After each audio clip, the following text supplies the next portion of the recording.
ओम नमस्ते जी। आपका स्वागत है आपका अपना चैनल आओ वेद पढ़े में।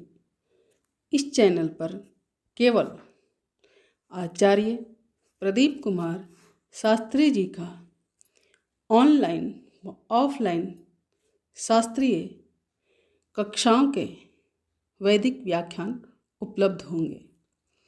अपने चैनल पर आने वाले वीडियो की सूचना पाना चाहते हैं तो लाइक और सब्सक्राइब करें तथा घंटी के बटन को दबाएं, जिससे कि वीडियो अपलोड होते ही सबसे पहले सूचना पा सकें। वेद पढ़ें पढ़ाएं, सुने सुनाएं, वेद का संदेश घर घर पहुंचाएं। ऋषि ऋण को चुकाएं, अपना कर्तव्य निभाएं, जीवन सफल बनाएं।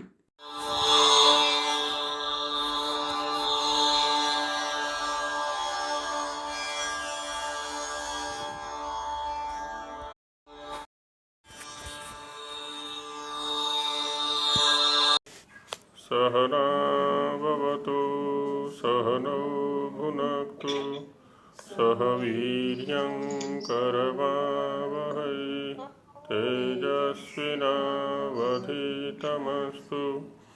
मा विद्विषावहै। ओम शांति शांति शांति। ब्रह्म का वैदिक स्वरूप, उस ईश्वर का वैदिक स्वरूप क्या है,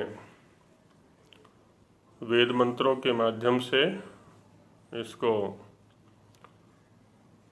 प्रतिपादित किया जा रहा है कि वह सभी काल में विद्यमान है, संपूर्ण सृष्टि का करने वाला, धारण करने वाला, प्रलय करने वाला वही है। इसी विषय को और आगे बढ़ा रहे हैं।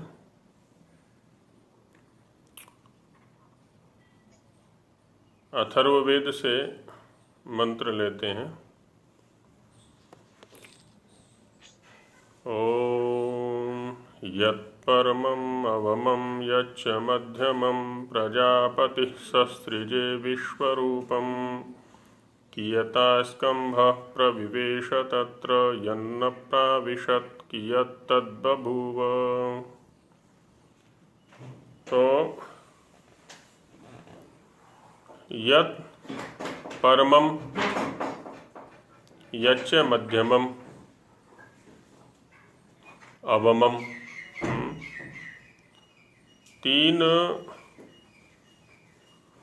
प्रकार की रचनाएं हैं।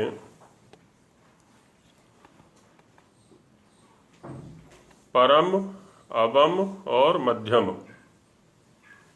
परम माने उत्कृष्ट या ऊपर वाली या सात्विक कह लें,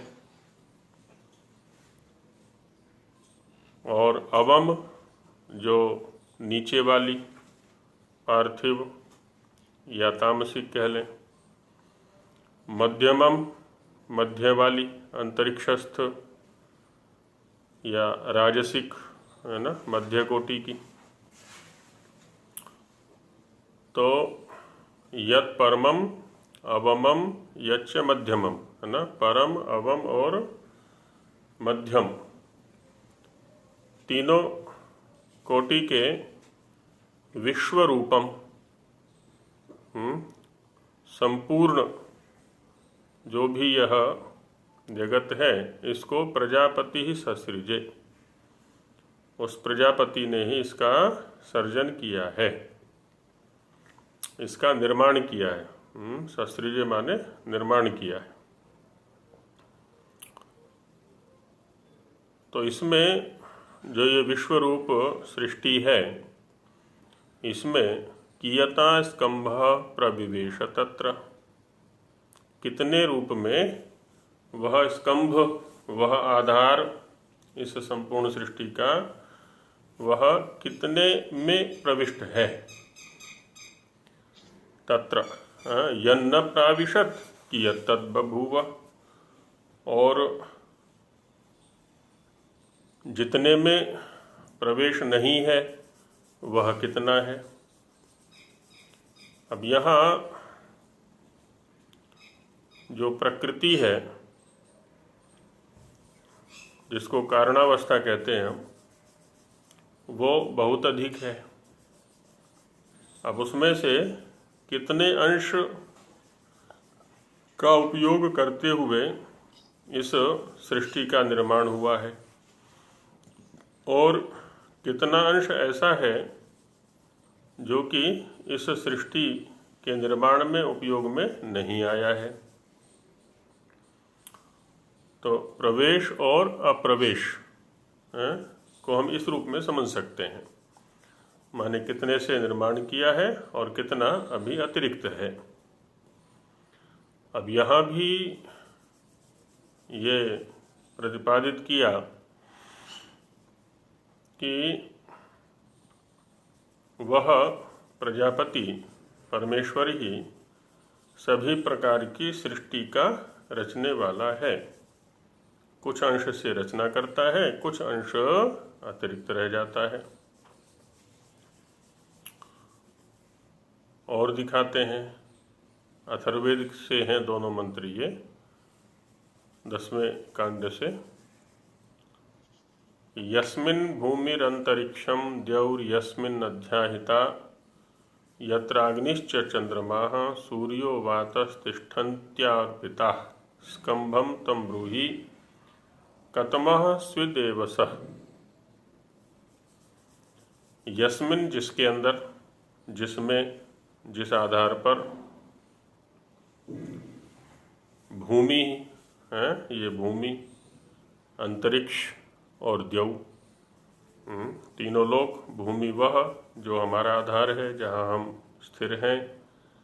द्युलोक वो जो दूरस्थ प्रकाश या प्रकाश पिंड दिखाई पड़ते हैं, और इन दोनों के बीच में जो अवकाश है वो अंतरिक्ष। ये तीनों यस्मिन् अध्याहिता है, जिसमें ये तीनों वस्तुएं, तीनों लोक रखे हुए हैं, स्थिर हैं। और यत्र जिसमें अग्निश्च, अग्नि है, चंद्रमा, चंद्रमा है, सूर्य है, वातः वायु है ना, ये सब तिष्ठन्ति रहते हैं। अर्पिता एकदम अर्पित रूप में रहते हैं। स्कंभम तम ब्रूहि उस आधार को बताओ, उस स्कंभ को बताओ। कतमः स्विदेवसः। अब कतमः स्विदेवसः का अर्थ एक तो प्रश्न के रूप में भी हो सकता है कि वो कौन सा है, उत्तर के रूप में भी हो सकता है, जैसे पीछे हमने देखा था कि क शब्द सुख के लिए आता है अथवा प्रजापति के लिए भी आता है, सुख स्वरूप जो प्रजापति है। और तम जो प्रत्यय है ये अत्यधिक अर्थ को दिखलाने के लिए होता है ना। कतमः माने अतिशय सुख स्वरूप है।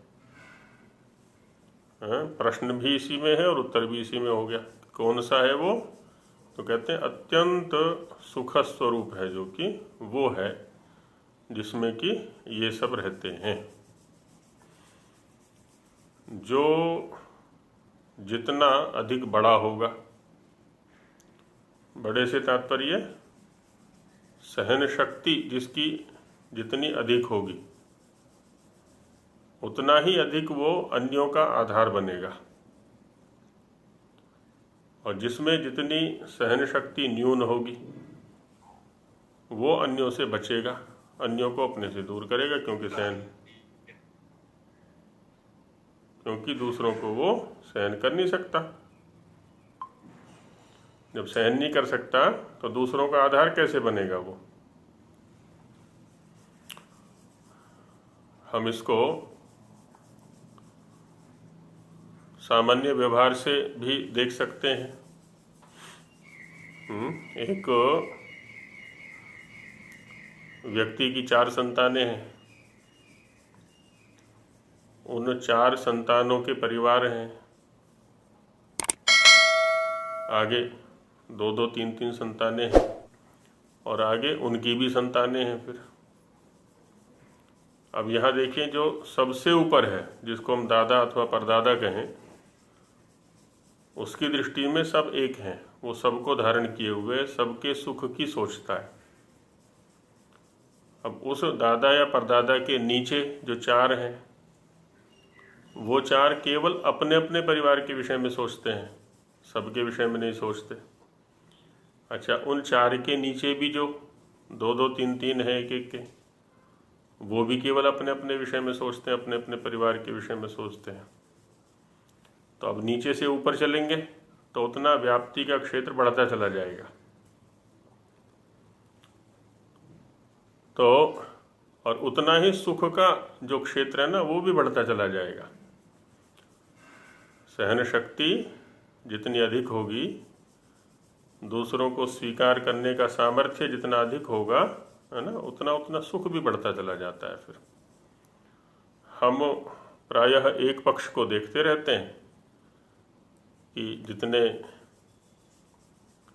अधिक होंगे उतना अधिक दुख होगा, उनसे सुख भी तो होगा, सुख को भी देखें।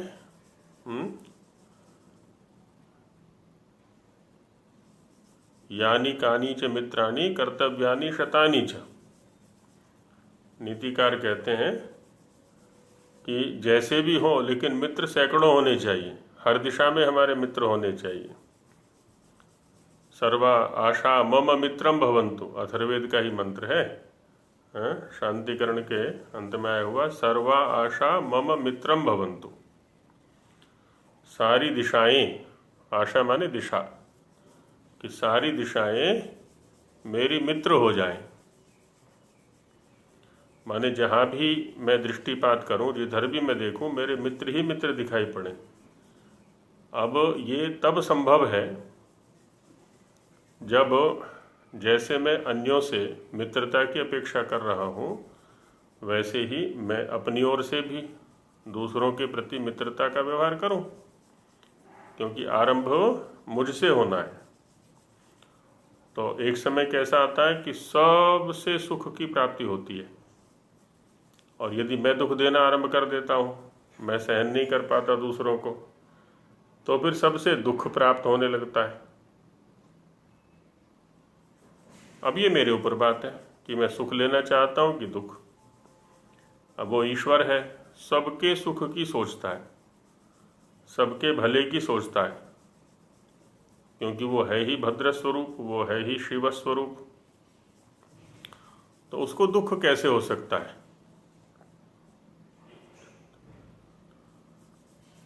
तो इसलिए कहा कतमः स्विदेवसः, है ना, वो सुख तम है, सुख स्वरूप है, अतिशय सुख स्वरूप वो है। इत्यादयो अथर्ववेदेपि बहवो मंत्राः सन्ति, है ना, अथर्ववेद में भी इस प्रकार से बहुत सारे मंत्र हैं। तो चारों वेदों से कुछ मंत्रों को लेकर के स्वामी जी महाराज ने ये प्रतिपादित कर दिया है कि उपास्य के रूप में केवल एक वह ईश्वर ही है, परमेश्वर है, परमदेव है, बाकी सब व्यावहारिक देव हैं। पारमार्थिक स्थिति से तो उपास्य रूप में एक की ही सत्ता है।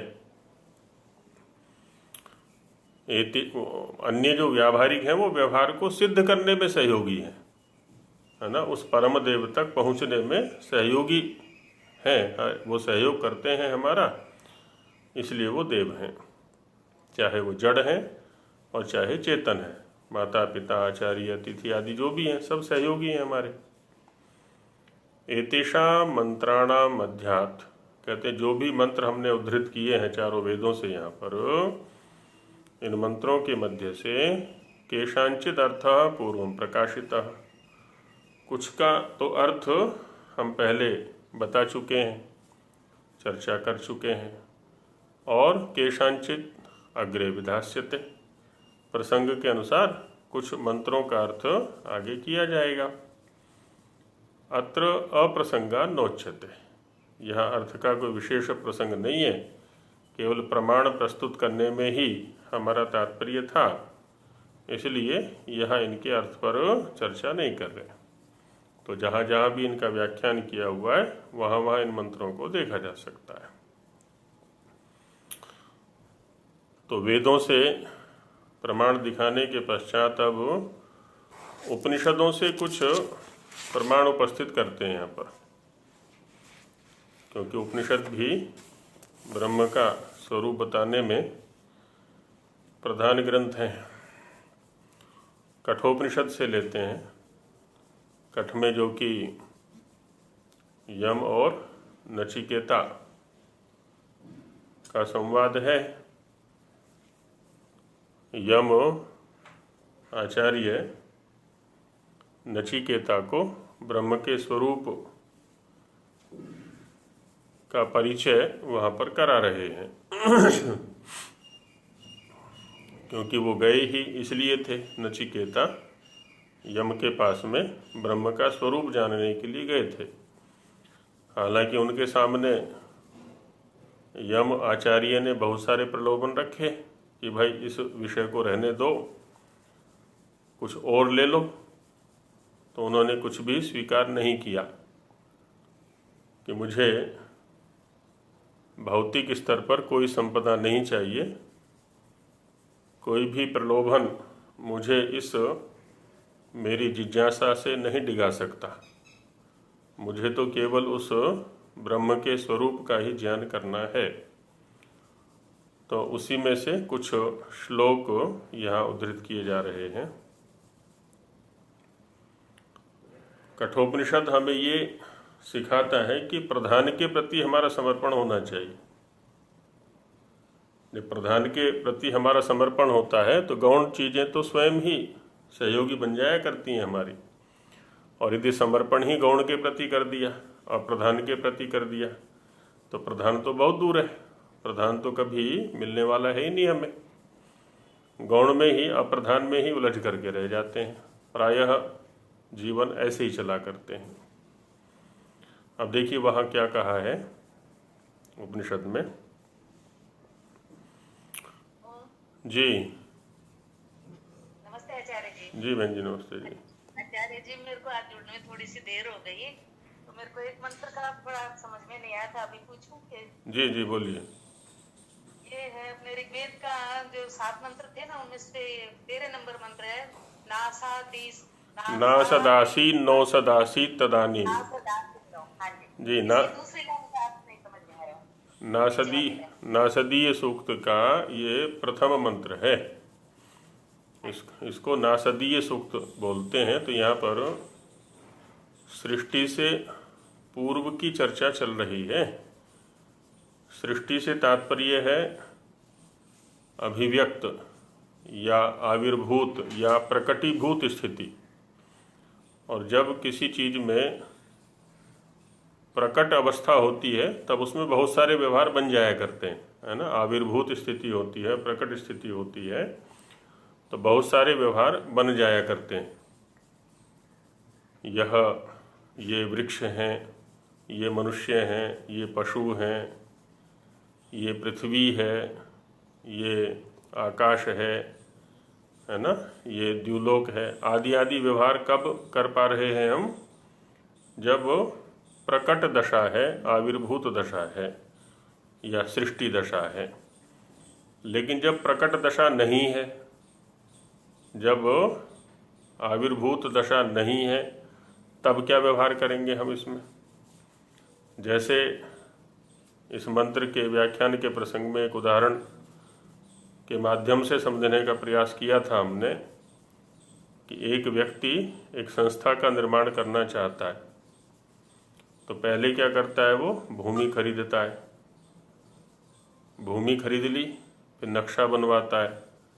नक्शा बनवा लिया, फिर ईंटें, सीमेंट, रोड़ी, रेत आदि आदि जो भी है वो मंगाता है। अब वो सारा वहाँ पड़ा हुआ है, तो जब तक वो रॉ मटेरियल है, ईंटें आदि हैं, तब तक हम उसमें कुछ भी व्यवहार नहीं कर सकते। कैसा व्यवहार? कि ये पुस्तकालय है, यह यज्ञशाला है, यह अध्यापकावास है, यह छात्रावास है, कोई व्यवहार उसमें नहीं कर सकते, क्योंकि वहाँ उस रूप में कोई सत्ता है ही नहीं अभी। तो यही स्थिति सृष्टि बनने से पहले की स्थिति है। इस उदाहरण में दो चीज़ें स्पष्ट हैं, एक प्रकृति पहले है, दूसरा उसका रचनाकार पहले है। उससे प्रकृति से जो ये विकृति या सृष्टि बननी है, तो उसी को इस मंत्र के माध्यम से समझाना चाहते हैं कि न असदासीत नो सदासीत, ना तो असत था जिसको हम, क्योंकि अभाव जो होता है वो भाव के सापेक्ष होता है ना। जब हम कहेंगे कि यहाँ घट का अभाव है, तो घट का अभाव तब दिखा सकते हैं जबकि कहीं पर घट की सत्ता हो। यदि घट की सत्ता ही नहीं है तो हम घट के अभाव को नहीं दिखा सकते। तो न असदासीत नो सदासीत तदानीम नासीद रजो, रजह शब्द अनेक अर्थों में आता है। रजह शब्द अनेक अर्थों में आता है। रजांसी लोका उच्यन्ते निरुक्त में आया हुआ है। तो ये लोक भी नहीं थे विभिन्न प्रकार के। नो व्योमा परोयत, और न ही ये व्योम आकाश था जो ये पर रूप में दिखाई पड़ता है, ये भी नहीं था। किमावरी वह कुहकस्य शर्मन, हे शर्मन, किमावरी वह है ना, व्रीय आवरणे धातु से ये आवरिवह शब्द बना हुआ है। तो कौन है ना इसका आच्छादक रहा होगा, माने कोई नहीं, जब है ही नहीं वैसी कोई स्थिति। कुह कहाँ, कस्य किसका, क्या आवरण आदि रहा होगा। अंभ किमासीत, अंभ कहते हैं जल को, है ना, वो भी नहीं था, जो कि गहनम गभीरम है ना, गंभीर, गंभीर और गहन, गहरा। तो ये सब जो व्यावहारिक सत्ताएं हैं इस समय सृष्टि दशा में, है ना, एक दूसरे को आवृत कर रहे हैं, एक दूसरे को अनावृत कर रहे हैं, एक दूसरे के अभाव को दिखा रहे हैं तो भाव को दिखा रहे हैं। जो परस्पर सापेक्ष व्यवहार वाली सत्ताएं हैं उस समय इनमें से कुछ भी नहीं था, ऐसा ही दिखा रहे हैं यहाँ पर। जी आगे चलें। हाँ जी आचार्य। तो अब देखिए ब्रह्म का प्रतिपादन यहाँ आचार्य यम नचिकेता के सामने कर रहे हैं कि अणोरणीयान महतो महीयान आत्मास्य जंतो निहितो गुहायाम तमक्रतुः पश्यति वीतशोको धातुः प्रसादात् महिमानम आत्मनः। आत्मा की महिमा को जानने के लिए ही तो ये गया है आचार्य यम के पास में नचिकेता। कि कुछ लोग कहते हैं इस शरीर के नष्ट होने के बाद वो रहता है, कुछ लोग कहते हैं शरीर के साथ नष्ट हो जाता है। ये क्या है तत्व, बाद में रहता है कि नहीं रहता है, रहता है तो कैसे रहता है, कहाँ रहता है, आदि आदि प्रश्न उसने किए हैं वहाँ पर। तो दिखाते हैं कि वो कैसा है। अणोरणीयान, हम एक सूक्ष्म वस्तु को खोजने चलें, सूक्ष्म वस्तु को खोजने चलें। कितनी सूक्ष्म वस्तु को देख सकते हैं हम, हमारी जो आँख है उसकी अपनी एक सीमा है सूक्ष्मता को देखने की। तो उससे आगे क्या करते हैं, हम लेंस का सहारा ले लेते हैं।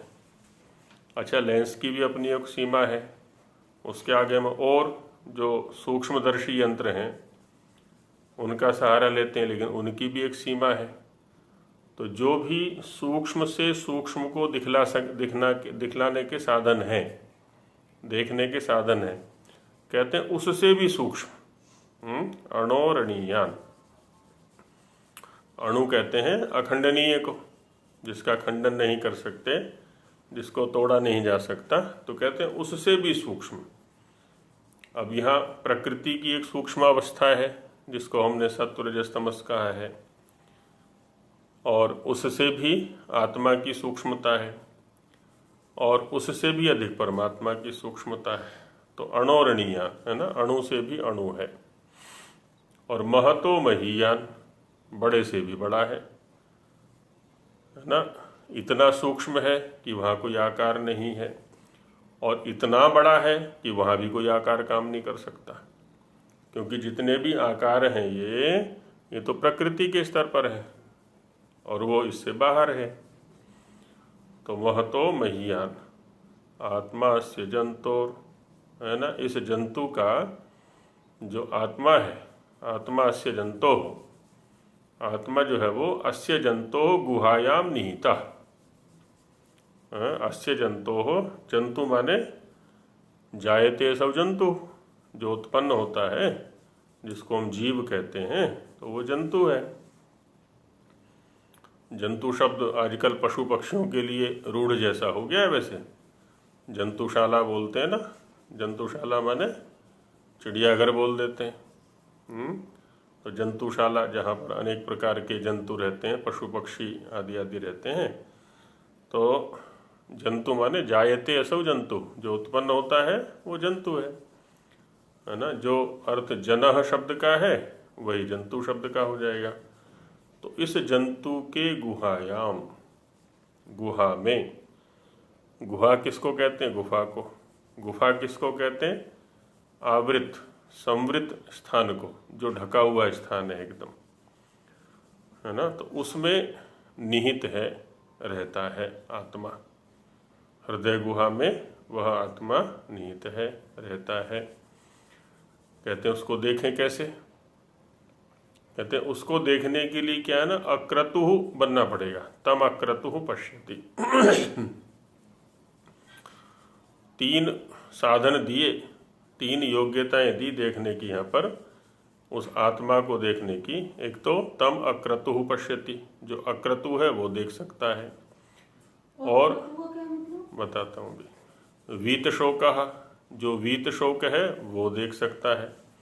और तीसरा धातु प्रसादात, है ना, उस धाता के प्रसाद से उसको देखा जा सकता है। अब देखिए यहाँ पर अक्रतु कहा, क्रतु कहते हैं कर्म को, क्रतु माने कर्म। और न विद्यते क्रतु कर्म यस्य सह अक्रतु, जिसका क्रतु नहीं है, जिसका कर्म नहीं है। कर्म जो होते हैं ना हमारे इंद्रियों के स्तर पर होते हैं, अभी ये करना है, अभी ये करना है, अभी ये करना है ना। 10 काम या 100 कार्य खड़े रखता है सामने। तो बाह्य वृत्ति वाला व्यक्ति उसको नहीं देख सकता, है ना, क्योंकि क्रतु कर्मों को करने के लिए बाह्य वृत्ति होना पड़ेगा। और जब तक हम बाह्य वृत्ति रहेंगे तब तक गुहा के अंदर कैसे देखेंगे, है ना। जैसे पर्वत में कोई गुफा है और गुफा के अंदर कुछ है, उसको देखने के लिए क्या करना पड़ेगा हमें? बाहर के दृश्यों से दृष्टि को हटाना पड़ेगा। हम ये चाहें कि बाहर के दृश्यों को भी देखते रहें और गुहा के अंदर की वस्तु को भी देख लें, तो ये संभव नहीं है एक काल में। ठीक यही स्थिति हमारी यहाँ पर भी है। हम अंदर, अपने अंदर बैठे हुए उस आत्मा को देखना चाहते हैं और साथ ही चाहें कि इंद्रियों के व्यापार भी करते रहें, इन सब के क्रतु भी, है ना, इसके कर्ता भी बने रहें, वो संभव नहीं है। तो उसके दर्शन के लिए अक्रतु बनना पड़ेगा। बाह्य जितने भी व्यवहार हैं उनको साधन के रूप में लेना पड़ेगा। साधन तो हैं, वो साध्य नहीं है, प्रधान नहीं है, गौण है, ऐसा समझना पड़ेगा। उसका दर्शन प्रधान है। अक्रतु। अच्छा, शोक कहाँ होता है हमें? शोक नीतिकार तो समझाते हैं कि संयोगा विप्रयोगांता, जितने भी संयोग हैं उनका अंत वियोग पर होता है। जब संयोग होता है, कोई वस्तु हमें मिलती है, हमें हर्ष होता है, प्रसन्नता होती है। और जब वह वस्तु हमसे छूटती है, वह व्यक्ति हमसे दूर जाता है किसी भी रूप में, मृत्यु के रूप में या विदेश में या जैसा भी है, हमें शोक हुआ करता है। तो उस तत्व को भी समझना है कि ये सारे के सारे अनित्य हैं। तब हम क्या होता है, शोक से रहित हो जाते हैं। राग से रहित हो जाते हैं, विरक्त हो जाते हैं, विशोक हो जाते हैं, वीत शोक हो जाते हैं। तो उसके लिए वीत शोक होना पड़ेगा, अक्रतु होना पड़ेगा, वीत शोक होना पड़ेगा। और दूसरा क्या, धातु प्रसादात। वहाँ योग दर्शन में भी कहा है ना, ईश्वर प्रणिधानाद्वा। अपनी जो क्रियाएं हैं, अपने जो प्रयत्न हैं, वो तो करने ही हैं, है ना, साथ में ईश्वर की कृपा भी चाहिए, ईश्वर का सानिध्य भी चाहिए। ईश्वर का सानिध्य नहीं होगा तो भी वस्तुएं हमें नहीं मिलेंगी। दुकान के अंदर सारी वस्तुएं भरी पड़ी हैं, हमारी जेब में पैसा भी है, तो उसमें दुकानदार की भी सहमति चाहिए, दुकानदार की भी दृष्टि चाहिए, तभी वो वस्तुएं हमें मिलती हैं, मिला करती हैं। व्यवहार यही है एक व्यवस्था के अंतर्गत। तो वैसे यहाँ पर भी है, हम उसको देखना चाहते हैं आत्मा को, तो उसमें उसकी भी कृपा, उसका जो प्रसाद है वो भी आवश्यक है। तभी हम महिमानम आत्मनः, जो आत्मा की महिमा है, उसका जो महत्व है, उसका जो बड़प्पन है, उसकी जो सत्ता है ना, व्याप्ति है, उसको हम देख पाएंगे। तो वो अणु से भी अणु है, महान से भी महान है, और जंतु की, प्रत्येक जीव की गुहा में, हृदय गुहा में वो रहता है। उसको देखने के लिए हमें अक्रतु बनना पड़ेगा, हमें वीत शोक होना है, और उस धाता की, उस विधाता का प्रसाद भी हमें चाहिए। बाह्य प्रसाद से काम नहीं चलेगा कि बड़े भगवान का मंदिर है, चलो वहाँ का प्रसाद लेकर के आते हैं। क्या बनता है वहाँ पर? मोहन भोग, लड्डू बंटते हैं वहाँ पर, चलो वहाँ का लड्डू खा लिया तो अब बस परमात्मा की उपलब्धि हो गई, है ना। बाहर वाले प्रसाद से काम नहीं चलेगा। प्रसाद ये आंतरिक होता है। प्रसाद और प्रसन्नता दोनों एक ही चीज है। ये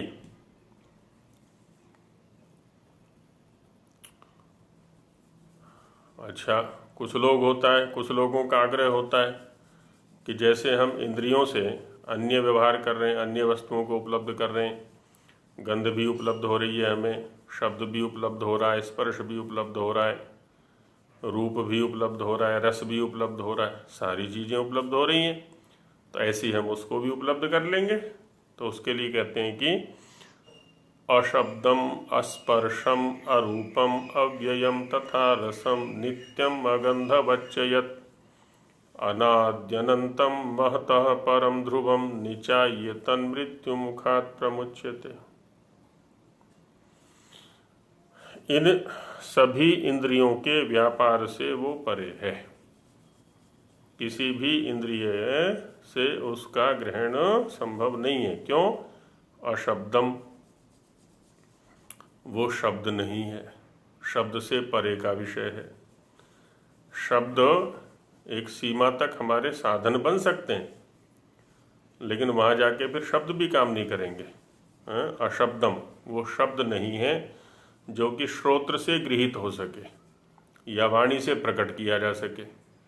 तो ना तो वाणी से प्रकट कर सकते हैं हम उसको, और ना ही श्रोत्र से उसका ग्रहण कर सकते हैं, क्योंकि वो शब्द नहीं है। ऐसे ही अस्पर्शम, वो स्पर्श भी नहीं है, स्पर्श रहित है, त्वचा से उसका ग्रहण नहीं कर सकते। अरूपम, रूप रहित है ना, रूप भी नहीं है, इसलिए चक्षु से भी ग्रहण संभव नहीं है। अव्ययम, किसी भी प्रकार का व्यय उसमें नहीं होता, वो विविधता को प्राप्त नहीं होता, है ना। वि माने विविधता को, अय माने प्राप्त होना। तो जो विविधता को प्राप्त होता है वो व्यय है, और जो विविधता को प्राप्त नहीं होता वो अव्यय है।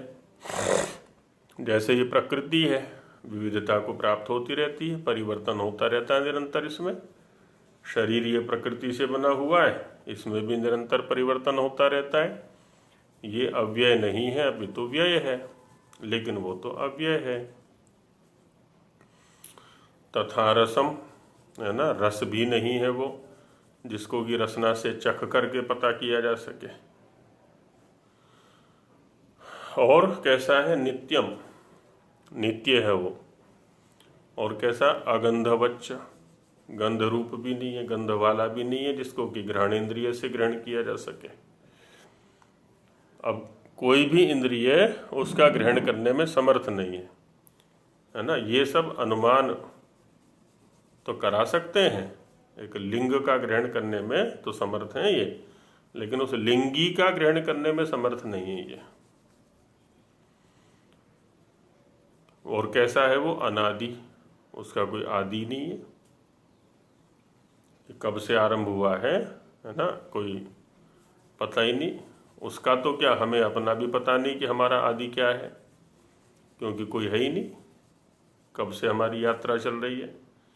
अनंतम, उसका अंत भी कुछ नहीं है। महतः परम, जो ये महत्तत्व है उससे भी वो परे है। महतः परम, महत से भी परे है वो। और कैसा है वो? ध्रुवम, ध्रुव है, स्थिर है, चलायमान नहीं है, गति रहित है। तो ऐसा है वो।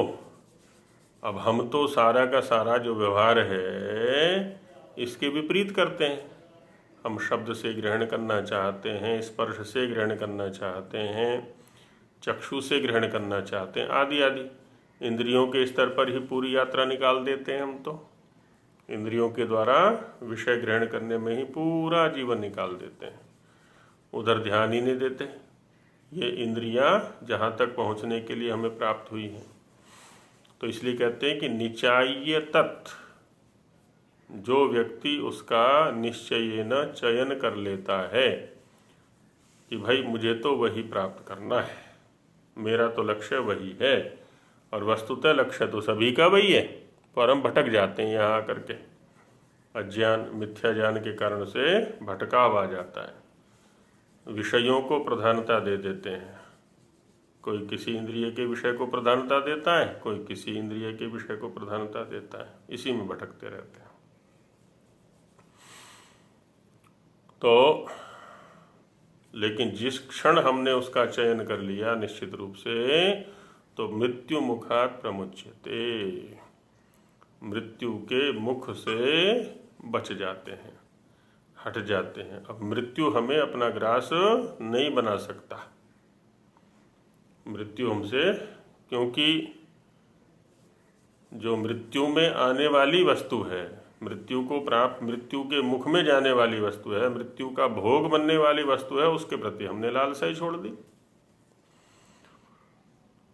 जब संयोग हम चाहेंगे ही नहीं तो वियोग कहाँ से होगा? जब वियोग नहीं होगा तब वियोग जन्य दुख भी नहीं होगा। तो ऐसे का चयन कर लें हम। और कैसा है वो? यदेवेह तदमुत्र यदमुत्र तदन्विह मृत्यो स मृत्युमाप्नोति य इह नानेव पश्यति। यदेवेह तद अमुत्र। अब एक और साधन दिया समझाने का। हम वो करते हैं ना यात्राएं, पिकनिक, मनोरंजन यात्रा, चलो वहाँ चलते हैं 1 महीने के लिए, वहाँ बढ़िया रहेगा, किसी हिल स्टेशन पर चलते हैं। क्यों?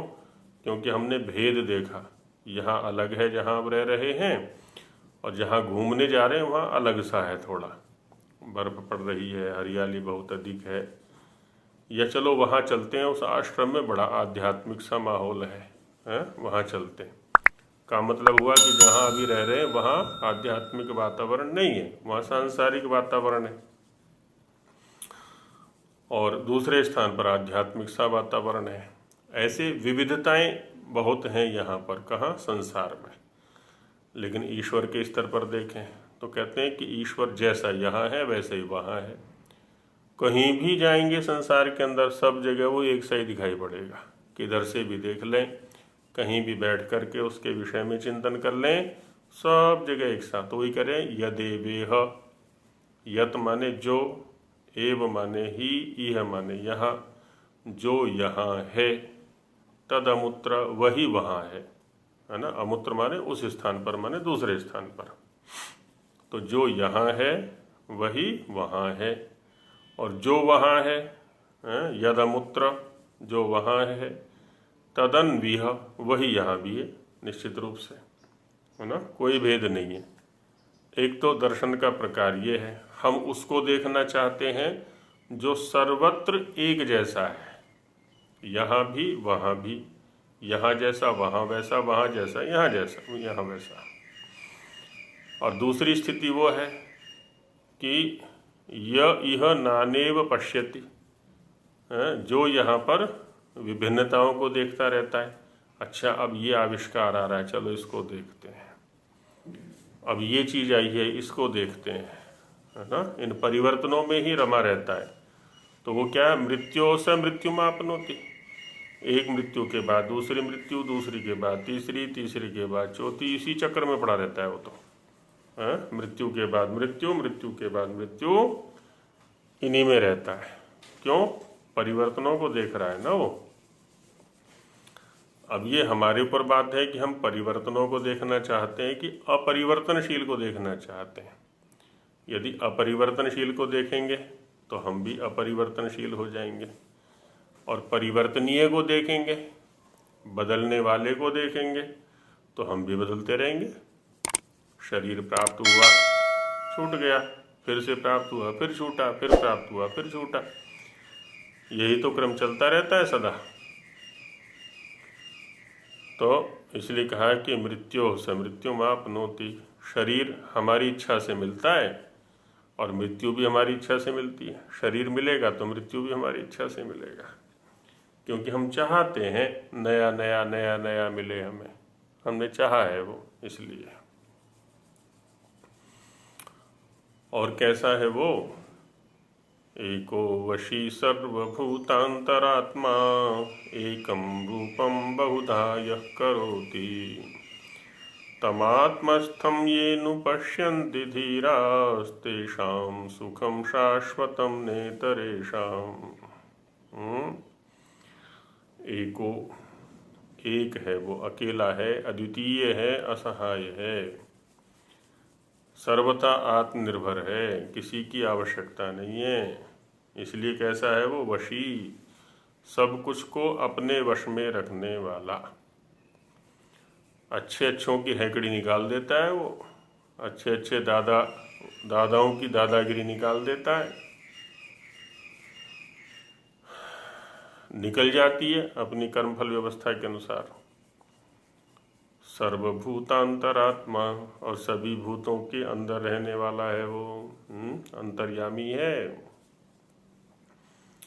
अंदर से ही यमन नियमन करता है सबका। और वही एकम रूपम बहुधा यः करोति, जो एक को ही अनेक रूप में कर देता है। देखो कितनी विचित्रता है, अपने आसपास ही देख लें, सबके घर में फूलों के गमले लगे हुए होंगे, फूलों की क्यारियाँ होंगी, घास की क्यारी होगी।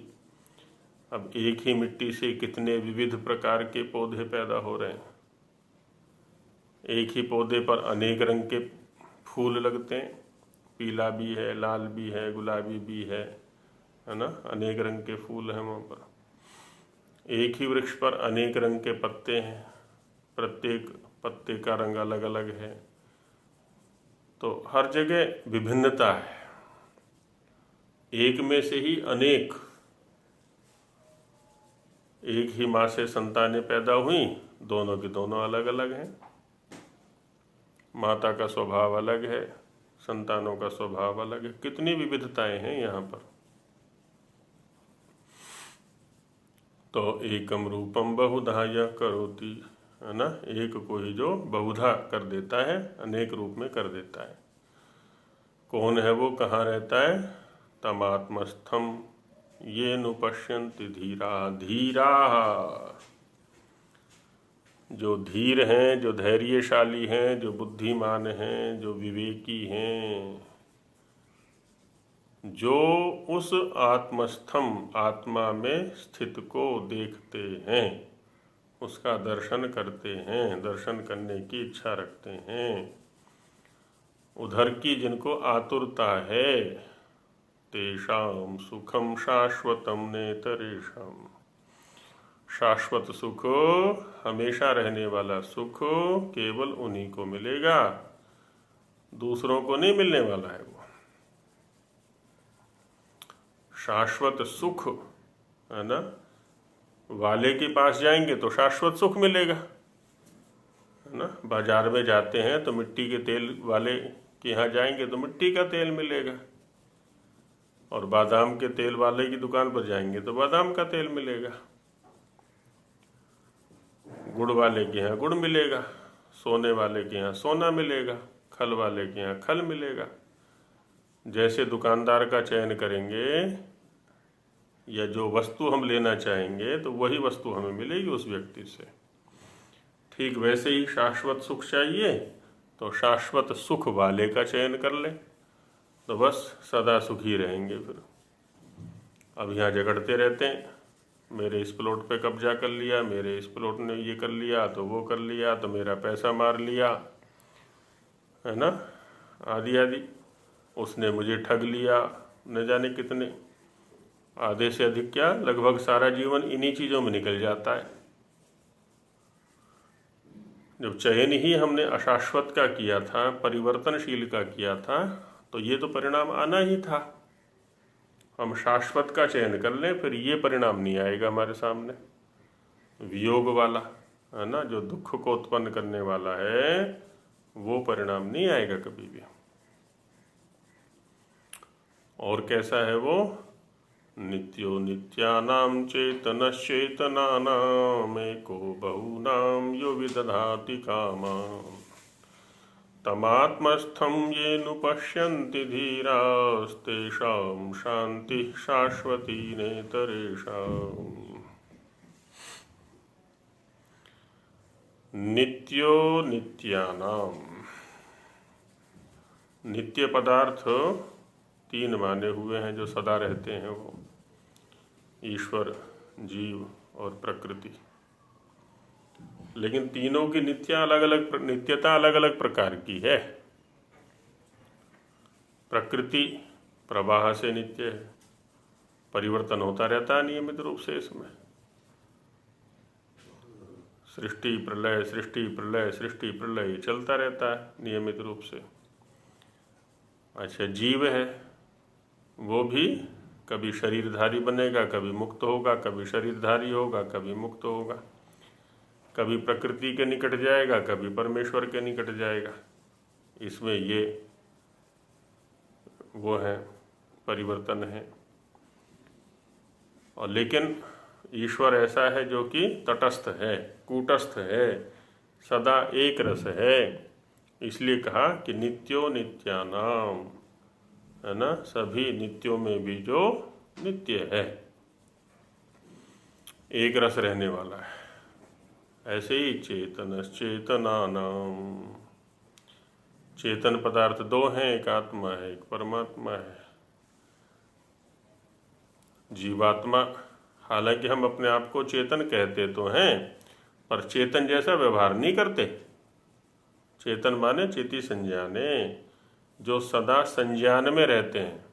संज्ञान में रहते हैं माने अवधान में रहते हैं, एकदम ध्यान, एक एक क्षण और एक एक कण पर जिनका ध्यान रहता है वो चेतन है। वैसे देखा जाए तो शास्त्र की परिभाषा में कहीं भी अनवधानता नहीं होती, ध्यान भंग नहीं होता, अपने लक्ष्य से नहीं भटकते, वो चेतन है।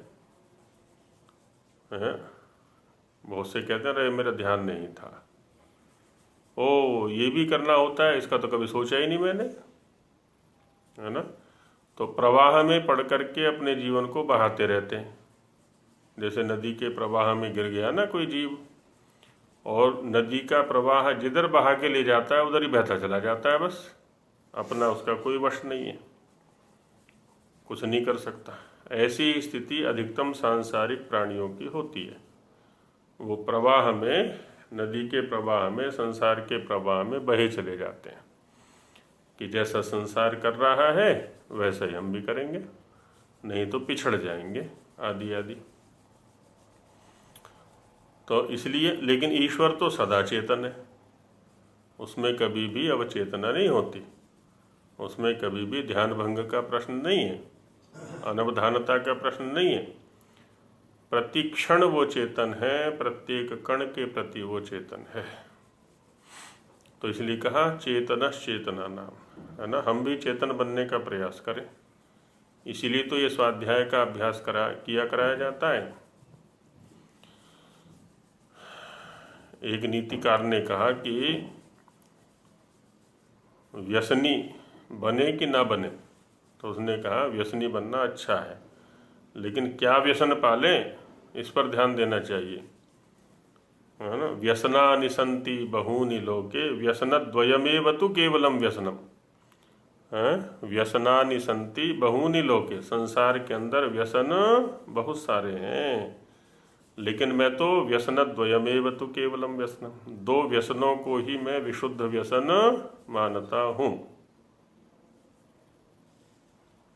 क्या है वो? विद्याभ्यसनम व्यसनम, निरंतर विद्या का अभ्यास करने का व्यसन डाल लेना, निरंतर विद्या के अभ्यास में ही लगे रहेंगे बस।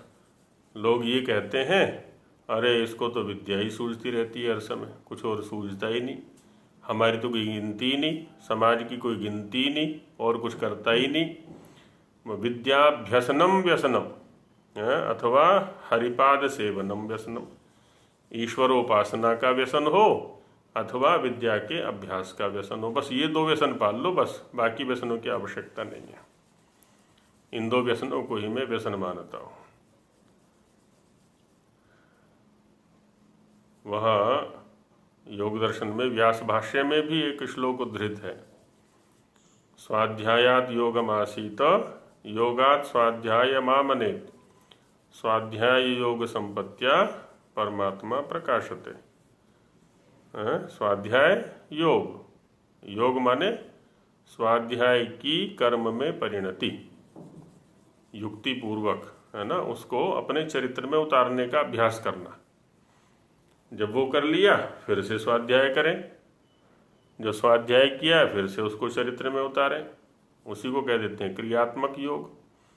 पहले ज्ञान योग है, पहले तो हम ज्ञान के अभ्यास स्तर पर प्रयत्न कर रहे हैं, ये जाने ये जाने ये जाने ये जाने, तो जाना खूब शब्दों के माध्यम से, और फिर उसका क्रिया योग, उसको क्रिया में ले आए, कर्म कांड में उतार दिया उसको, ये योग हो गया। तो ये ज्ञान योग स्वाध्याय योग ये चलता रहना चाहिए, फिर हम परम लक्ष्य की ओर बढ़ जाते हैं। और हमने दोनों ही छोड़ रखे हैं, और दूसरे न जाने कितने सांसारिक व्यसन पाल लिए हैं। तो वही कह रहे हैं यहाँ पर चेतनश् चेतना नाम एको बहुनाम यो विदधाति कामान्, और वो एक है ना, अकेला है, अद्वितीय है, नित्य है। और क्या करता है वो? यो विदध बहुनाम, बहुतों के कामान विदधाति, है ना। बहुनाम मध्य एक एव, और सारे कामों को वही पूर्ण करता है, जितनी भी कामनाएं हैं सबको वो पूर्ण करता है। तो ऐसा जो है, नित्यों में नित्य, चेतनों में चेतन, अकेला है बहुतों में, तम आत्मस्थम ये नुपश्यन्ति धीरा, कहाँ रहता है जी? वो आत्मा में रहता है, स्वयं में रहता है। तदा दृष्टु स्वरूपे अवस्थानम, तो हम भी स्वरूप में अवस्थिति वाले हो जाएं, तो बस उपनिषदकार जहाँ ले जाना चाहते हैं, जो प्राप्त कराना चाहते हैं ना, वहाँ पहुँच जाएंगे। फिर तम आत्मस्थम ये नुपश्यन्ति धीरा, ये धीरा तम आत्मस्थम अनुपश्यन्ति, जो धीर लोग, ध्यानी लोग, चिंतनशील लोग, विचारशील लोग उसका दर्शन करते हैं, उसको देखते हैं, उसको सोचते हैं, विचारते हैं। तेषाम शांति ही शाश्वती नेतरेषाम, शाश्वत शांति की प्राप्ति होती है उनको, अन्य को नहीं हो सकती। अन्य कौन है? जो संसार में भागा दौड़ी करने में संलिप्त है।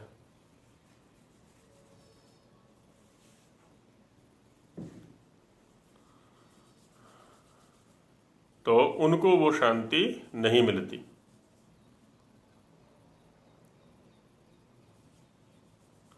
नहीं नीतिकार ने कहा है कि संतोषामृत तिप्तानाम यत् सुखम शांत चेतसाम कुतस्तद्धन लुब्धानाम इतश्चेतश्च धावताम। संतोषामृत तृप्तानाम, संतोष रूपी अमृत से जो तृप्त हो जाते हैं उनको जिस सुख की प्राप्ति हो जाती है, योग दर्शन की भाषा में कहें तो संतोषाद अनुत्तमः सुख लाभः। संतोषी का मतलब, संतोषी होने का मतलब निकम्मा होना नहीं है, कर्मशील रहना है, सदा ही कर्मशील रहना, अपने कर्तव्यों को निभाना है, परिणाम के प्रति ज्यादा आशान्वित नहीं रहना, अपने कर्तव्य दृष्टि से कर्तव्यों को करना है। तो यत् सुखम शांत चेतसाम कुतस्तद्धन लुब्धानाम, दूसरे जो धन के लोभी हैं, दिन रात इधर से उधर उधर से इधर भागते फिरते रहते हैं, उनको भला वो शांति कहाँ मिलेगी, वो सुख कहाँ मिलेगा। तो वो यहाँ पर भी कह रहे हैं कि तेषाम शांति ही शाश्वती नेतरेषाम, उनको ही वो शाश्वत शांति की प्राप्ति होगी, दूसरों को नहीं हो सकती। तो ये कठोपनिषद के आधार पर वर्णन किया गया। आगे अन्य उपनिषदों के आधार पर भी उस परम सत्ता का वर्णन स्वरूप और कार्यों की दृष्टि से किया जाएगा, तो उसको आगे देखेंगे। अभी समय हो गया है पूरा। आचार्य जी, तम क्रतु एक बार थोड़ा सा स्पष्ट कर देते। तम क्रतु, तम क्रतु पश्यति वीत शोका। क्रतु कहते हैं कर्म को। जैसे इंद्र के लिए एक नाम है शतक्रतु, शतम क्रतवो यस्य स शतक्रतु। क्रतु माने कर्म। तो तम अक्रतु, तम माने उसको, नहीं, अक्रतु तम पश्यति। अक्रतु व्यक्ति, अक्रतु आत्मा उसको देखता है। हाँ, तम अक्रतु तम पश्यति, वीत शोकः तम पश्यति, धातु प्रसादात् तम पश्यति, ऐसा रहेगा।